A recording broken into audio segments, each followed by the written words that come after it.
As forças que mantêm os átomos unidos formando moléculas ou compostos são chamadas de forças intramoleculares. Os 3 tipos principais de forças intramoleculares são as ligações iônicas, ligações covalentes e ligações metálicas. Esse vídeo vai se concentrar nas ligações covalentes. Ligações iônicas e metálicas terão seus próprios vídeos.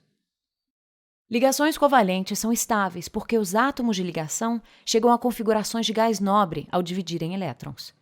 O nome, covalente, deveria sugerir a quem lê que os átomos estão dividindo seus elétrons de valência. Podemos mostrar isso com o diagrama de pontos de Lewis. O ácido fluorídrico, HF, é uma molécula com uma única ligação covalente formada entre 2 átomos. O flúor tem 7 elétrons de valência e o hidrogênio tem 1.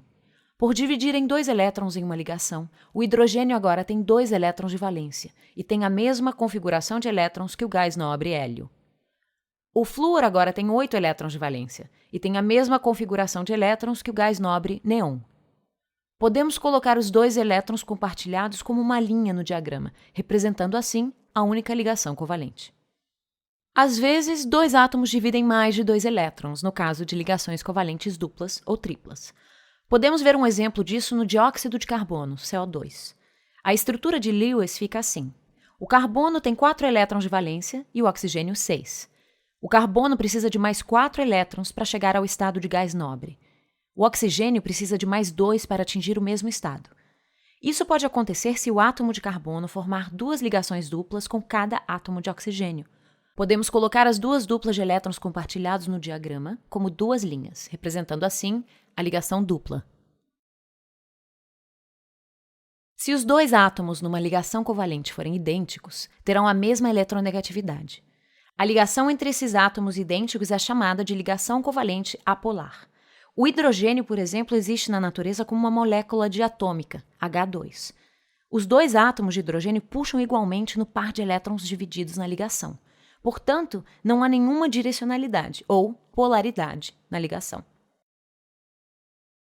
Compare isso com as ligações de uma molécula polar como a água, H2O. O oxigênio é mais eletronegativo que o hidrogênio. Portanto, os elétrons nas ligações covalentes passam mais tempo ao redor do oxigênio do que do hidrogênio. Chamamos esse tipo de compartilhamento desigual de elétrons de ligação covalente polar. Perceba que isso resulta na molécula de água como um todo, sendo polar. Um lado da molécula é mais negativo do que o outro. Usamos delta para ilustrar a carga parcial negativa do átomo de oxigênio e a carga parcial positiva dos átomos de hidrogênio.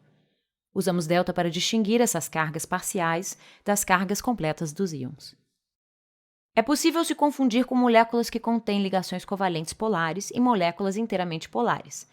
A água é os 2, contém ligações covalentes polares e é uma molécula polar, como um todo, porque um lado da molécula é levemente positivo e o outro levemente negativo. Esse resultado se deve às ligações covalentes polares que mantêm a molécula da água unida. Consideremos o tetracloreto de carbono, CCl4.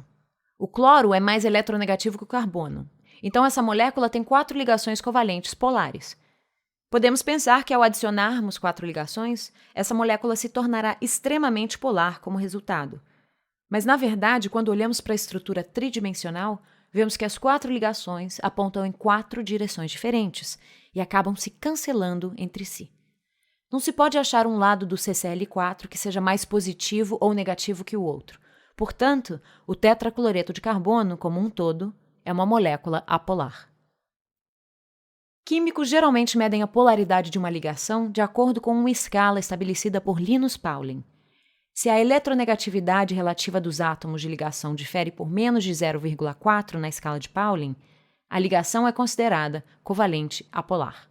Se a diferença na eletronegatividade for entre 0,4 e 1,7, a chamamos de ligação covalente polar. Se as eletronegatividades estiverem a mais de 1,7, então é uma ligação iônica. Será que as ligações covalentes, assim como muitas ligações iônicas, são desestruturadas pela água? Algumas sim, outras não. A sacarose, C12H22011, ou açúcar de mesa, por exemplo, é uma molécula com átomos ligados através de ligações covalentes. Se colocarmos a sacarose ou outros açúcares em água, as ligações covalentes permanecem intactas, E a solução de água e açúcar não conduz eletricidade tão bem quanto a solução de água e sal. Por sua vez, os ácidos, como o ácido clorídrico, HCl, são compostos covalentes que rapidamente sofrem dissociação transformando-se em H positivo e Cl negativo. Portanto, eles conduzem eletricidade. Chamamos essas substâncias que se ionizam quando dissolvidas de eletrólitos. A maioria dos sais solúveis, ácidos e bases se comportam dessa maneira. Apesar de algumas ligações covalentes se dissolverem em água, elas são consideradas ligações fortes, assim como as ligações iônicas. Compararemos suas forças relativas em outro vídeo.